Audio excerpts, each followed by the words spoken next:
ที่งานศพนะคือกลางแจ้งสปปลาวตอนนาทมโกมุงพีนแกงซอนตะเขตของบ้านหลวงจังหวัดทักษิณเอาอาจารย์จัดเอาในเรื่องในเรื่องบรรยากาศให้คนไทยพูดขั้นตอนอันเคยให้คนไทยพูดขั้นตอนลงให้คนไทยพูดขั้นตอนในร้ายอย่างไทยพูดใครไม่ได้บอกเอ้าบอกเลยไม่ทับมาไม่เนาะทับไว้ไม่ซบโตกแบบกองเนาะกองพรพวกนี้พวกมาลากระสาดอกไม้อยากเอาทางทีมงานเรื่องกูลงคืนกระดอย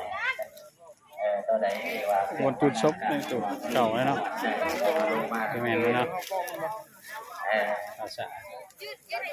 ไอ้เรื่องเท้ามันถ่ายรูปตะกอนเด้อเป็นภาษาถ่ายรูปตะกอน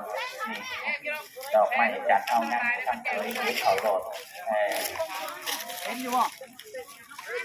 เห็นเดี๋ยวมาทำอยู่ห่างกันก็ญาติพี่น้องกันเนาะให้ดูเนี่ย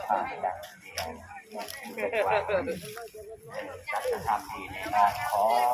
คนดูเชียร์กันมีหูเนาะนี่ก็บ่ได้นี่ฮะสายวิดีโอนี่สิบ่มันยืนเลยแล้วบ่ประเทศเนี่ยก็คุณละเฮ้ย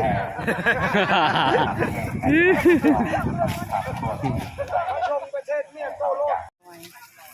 ตอนนั้นไม่ตายไม่ตายถ้าจะไปชี้ข้างนั้นมันก็มาเยอะอย่าง